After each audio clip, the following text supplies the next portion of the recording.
ବର୍ଷା ହାତରେ ଆଉ କାହା ପ୍ରଦତ୍ତ ଗୋଲାପ ଫୁଲ ଦେଖିବା ପରେ ଫିକା ପଡ଼ିଯାଇଥାଏ ଆକାଶର ଗୋଲାପୀ ପ୍ରେମ। ଅବଶେଷର ଅନଳରେ ଗୁମୁରି କାନ୍ଦୁଥାଏ ଆକାଶ। ହାତରେ ସିଗାରେଟ୍ ଖଣ୍ଡେ ଧରି ମହାନଦୀର ନଦୀପଠାରେ ବର୍ଷା ସହିତ ଥିବା ସ୍ମୃତି ସବୁକୁ ମନେ ପକାଉଥାଏ ଆକାଶ। ଶୀତ ସନ୍ଧ୍ୟାର ଘନ କୁହୁଡ଼ି ଆଉ ସିଗାରେଟ୍ର ଧୂଆଁ ଭିତରେ ଆକାଶ ସତେ ଯେମିତି ଅଲଗା ହୋଇଯାଇଥାଏ ବାହ୍ୟ ଜଗତରୁ। ହଠାତ୍ ସବୁ ନୀରବତାକୁ ଭାଙ୍ଗି ବାଜି ଉଠିଲା ଆକାଶର ଫୋନ୍। ମୋବାଇଲ ସ୍କ୍ରିନ୍ରେ ବର୍ଷାର ନମ୍ବର ଦେଖି ଉତ୍ତେଜିତ ହୋଇ ଫୋନ୍ କାଟିଦେଲା ସେ। ପୁଣି ଥରେ ଫୋନ୍ କଲା ବର୍ଷା। ବାରମ୍ବାର ବର୍ଷାର ଫୋନ୍ ଦେଖି ଆକାଶ କିଛି ସମୟ ପାଇଁ ଚୁପ୍ ରହିଲା। ଆଉ ଫୋନ୍ ଉଠାଇ ଗମ୍ଭୀର ସ୍ୱରରେ କହିଲା, ହ୍ୟାଲୋ। ଆକାଶ, ଫୋନ୍ କାହିଁକି କାଟି ଦେଉଛୁ? କେତେଥର ଫୋନ୍ କଲେଣି କହିଲୁ? ହଉ ଶୁଣ, ତୁ ତ ଆଜି କ'ଣ କାମ ଅଛି କହି ସାଙ୍ଗେ ସାଙ୍ଗେ ପଳାଇଲୁ। ହେଲେ କାଲି ତୋ ସହ ଗୋଟେ ଜରୁରୀ କଥା ଅଛି। ତୁ ଯେମିତି ହଉ କାଲି 12ଟା ବେଳେ ଆସି ମୋତେ ଦେଖା କର। ଦେଖ, ଯଦି ତୁ ନ ଆସିବୁ ତୋ ସହ ଆଉ କଥା ହେବିନି କହୁଛି। ହଉ, ମୁଁ ରଖୁଛି। କାଲି ତୋତେ ମୁଁ ଅପେକ୍ଷା କରିଛି। ବାଏ। ଏତେ ସବୁ କଥାକୁ ଗୋଟିଏ ନିଶ୍ୱାସରେ ସାରିଦେଇ ଫୋନ୍ କାଟିଦିଏ ବର୍ଷା। ସେପଟେ ଆକାଶ ଭାବୁଥାଏ, କିଛି ନ କହିବି ଆଜି ଅନେକ କଥା କହିଦେଇଥିବା ବର୍ଷା କାଲି ପୁଣି କି କଥା କହିବ ଯେ ଯିବି। ପୁଣି ଆକାଶ ମନକୁ ଆସିଲା, ନଗଲେ ବର୍ଷା ରାଗି କଥା ହେବନି ବୋଲି ତାଗିଦ କରିଛି। ପ୍ରେମକୁ ହରାଉଥିବା ଆକାଶ ଚାହୁଁନଥିଲା ପ୍ରେମର ସେ ନାୟିକାକୁ ହରାଇବା ପାଇଁ। ସେ ଚାହୁଁନଥିଲା ନିଜ ପ୍ରିୟତମ ମୁହଁରେ ରାଗର ସେ କଦର୍ଯ୍ୟ ଆସ୍ତରଣ ବୋଳିବା ପାଇଁ। ସେ ଚାହୁଁନଥିଲା ବର୍ଷାର ସେ କୋଇଲି କଣ୍ଠରେ ଲଗାମ ଦେବା ପାଇଁ। ଶେଷରେ ସେ ନିଜ ହୃଦୟ ଉପରେ ଶକ୍ତ ଶିଳାଖଣ୍ଡ ଲଦି ପ୍ରେମ ମହୋତ୍ସବର ସେ ଦ୍ୱିତୀୟ ଦିନରେ ବର୍ଷାକୁ ଦେଖା କରିବାକୁ ନିଷ୍ପତ୍ତି ନେଲା। ପ୍ରପୋଜ ଡେ ଦିନ ବର୍ଷା ପାଖରେ ପହଞ୍ଚି ଆକାଶ କହିଲା, ହଁ କହ, କ'ଣ କହିବୁ କହୁଥିଲୁ? ଆରେ ରହ, ଏତେ ବ୍ୟସ୍ତ କାହିଁକି? ହେଇ, ବାଦଲ ଆସିଲେଣି, ଚାଲ ଯିବା। ଆଉ କିଛି ବି ପ୍ରଶ୍ନ ନ ପଚାରି ବାଦଲର କାର୍ରେ ବସିଲା ଆକାଶ। ଆଉ ଲଞ୍ଚ ନିମନ୍ତେ ସମସ୍ତେ ବାହାରିଲେ ସହରର ଏକ ବଡ଼ ରେଷ୍ଟୁରାଣ୍ଟକୁ। କାର୍ରୁ ଓହ୍ଲାଇବା କ୍ଷଣି ଆକାଶର ଆଖିକୁ ନିଜ ହାତରେ ବନ୍ଦ କରି ହୋଟେଲରେ ଆଗରୁ ବୁକ୍ ହୋଇଥିବା ଏକ ରୁମ୍କୁ ନେଇଗଲା ବର୍ଷା। ଆକାଶ ଟିକେ ଅନକମ୍ଫର୍ଟେବୁଲ୍ ଫିଲ୍ କରି କହିଲା, ଏସବୁ କ'ଣ ହେଉଛି ବର୍ଷା? କ'ଣ ତ ହୋଇଛି କହ? ଆରେ ମୋ ଆଖି ବନ୍ଦ କରି କୁଆଡ଼େ ନେଇଯାଉଛୁ? ଆରେ ଟିକେ ରହ, ମୋର ଆଣ, ନ କହିଲା ପର୍ଯ୍ୟନ୍ତ ଆଖି ଜମା ବି ଖୋଲିବୁନି। ହଠାତ୍ ଆକାଶ ଆଖିରୁ ହାତ କାଢ଼ି ନେଲା ବର୍ଷା ଏବଂ କହିଲା, ଏବେ ଆଖି ଖୋଲ।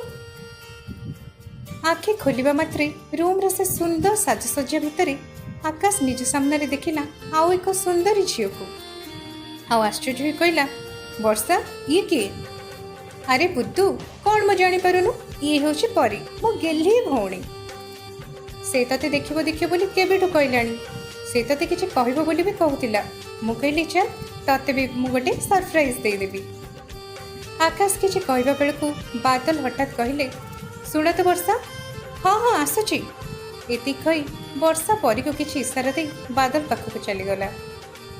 ରୁମ୍ର ଗୋଟିଏ ପାଖରେ ଥାନ୍ତି ଆକାଶ ଓ ପରୀ, ଆଉ ଆର ପାଖରେ ବାଦଲ ଓ ବର୍ଷା। ହଠାତ୍ ରୁମ୍ର ଧଳା ଆଲୁଅ ବନ୍ଦ ହୋଇ ଝରି ପଡ଼ିଲା କିଛି ରଙ୍ଗୀନ ଫୁଲ। ସଙ୍ଗେ ସଙ୍ଗେ ପୁଣି ଲାଇଟ୍ ଅନ୍ ହେଲା। ଆଉ ଆକାଶ ଯାହା ଦେଖିଲା ନିଜକୁ ବିଶ୍ୱାସ କରିପାରିଲାନି। ତା ସାମ୍ନାରେ ପରୀ ଏକ କାର୍ଡ଼ ଧରି ଠିଆ ହୋଇଥିଲା, ଯେଉଁଥିରେ ଲେଖାଥିଲା ପ୍ରେମର ସେ ମହାମନ୍ତ୍ର, ଅର୍ଥାତ୍ ଆଇ ଲଭ୍ ୟୁ। ଏସବୁ କ'ଣ ହେଉଛି ବର୍ଷା? ମୋତେ ଏଇଥିପାଇଁ ଏଠିକି ଡାକିଥିଲ? ଆରେ ଆକାଶ, ପରୀ ତତେ କ'ଣ କହିବ ବୋଲି କହୁଥିଲା, ତୁ ଆଗ କଥା ତ ହଁ।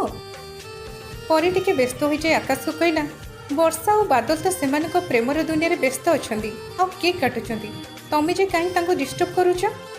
ତମକୁ ମୋର କିଛି କହିବାର ଥିଲା। ହଠାତ୍ ଆକାଶକୁ ଜାବୁଡ଼ି ଧରି ପରୀ କହିଲା, ମୁଁ ତୁମକୁ ବହୁତ ଭଲ ପାଏ Akash. I love you so much. I love you. I love you. I love you. ପ୍ରେମିକା ସାମ୍ନାରେ ପ୍ରେମିକାର ସାନ ଭଉଣୀର ଏସବୁ ଆଚରଣ ଦେଖି ବହୁତ ବିରକ୍ତ ହୋଇଯାଉଥାଏ ଆକାଶ। ହେଲେ ବର୍ଷା ମନରେ ଦୁଃଖ ନ ଦେବା ପାଇଁ ପରୀଠୁ ଟିକିଏ ଦୂରକୁ ଯାଇ କ୍ଷୀଣ ସ୍ୱରରେ ଆକାଶ କହିଲା, ପ୍ରେମର ଅର୍ଥ କ'ଣ କେବଳ ଏଇ 3ଟି ଶବ୍ଦ? ମୋ ମନ ଭିତରର ଭାବନାକୁ ତୁମେ କେବେ ପଢ଼ିଛ ନା ଜାଣିଛ?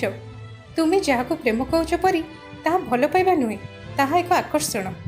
ଆଇ ଏମ୍ ସରି ପରୀ, ମୁଁ କେବେ ବି ମୋ ହୃଦୟରେ ତୁମକୁ ଟିକିଏ ବି ଜାଗା ଦେଇପାରିବିନି। ସରି ଆକାଶ, ଆଜି ଭଳି ଦିନରେ ତୁମକୁ ମୁଁ ଅଜାଣତରେ ବହୁତ କଷ୍ଟ ଦେଇଛି। ବର୍ଷା ଦିଦି ଠାରୁ ତୁମ କଥା ଶୁଣି ମନେ ମନେ ତୁମକୁ ଭଲ ପାଇ ବସିଥିଲି। ତୁମେ ଯାହାକୁ ଭଲ ପାଇବା କହୁଛ ସେଇଟା ପ୍ରେମ ନୁହେଁ ପରି, ତୁମେ ବୁଝୁନ କାହିଁକି? ସରି ଆକାଶ, ଏତିକି କହି ଆଖି ଛଳଛଳ କରି ପକାଇଲା ପରି। ବର୍ଷା ଓ ବାଦଲ କେକ୍ କାଟି ସାରିବା ଦେଖି ଆକାଶ ହଠାତ୍ ପରୀକୁ ନିଜ ପାଖକୁ ଭିଡ଼ି ନେଇଗଲା। ଆଉ ବର୍ଷାକୁ ଡାକି କହିଲା, ଥ୍ୟାଙ୍କ୍ସ ବର୍ଷା, ତୋର ଏ ସରପ୍ରାଇଜକୁ ମୁଁ କେବେ ବି ଭୁଲିବିନି। ସତରେ ତୋ ଚଏସ୍ ମାନିବାକୁ ପଡ଼ିବ, ନିଜ ପାଇଁ ଯେମିତି ମୋ ପାଇଁ ବି ସେମିତି। ଆକାଶର ଏସବୁ ଆଚରଣ ଦେଖି ପରୀ ଟିକିଏ ଆଶ୍ଚର୍ଯ୍ୟ ହୋଇଗଲା ସତ, ହେଲେ ବର୍ଷାର ମନ ଖୁସି କରିବା ଦେଖି ସେ ବି ହସର ମାହୋଲ ଭିତରେ ନିଜକୁ ହଜାଇ ଦେଲା। ସମସ୍ତେ ପ୍ରେମ ମହୋତ୍ସବର ଦ୍ୱିତୀୟ ଦିନ ପାଳନ କରି ଘରକୁ ଫେରୁଥିଲେ, ହେଲେ ଆକାଶ ଚୁପଚାପ ମନେ ମନେ ଆଉ କିଛି ଭାବୁଥିଲା। ବର୍ଷାର ଖୁସି ପାଇଁ ସେ କରୁଥିବା ପ୍ରତିଟି କାର୍ଯ୍ୟ ଯେମିତି ତା ଛାତିରେ ଅଜଣା ଭୟ ତିଆରି କରୁଥିଲା।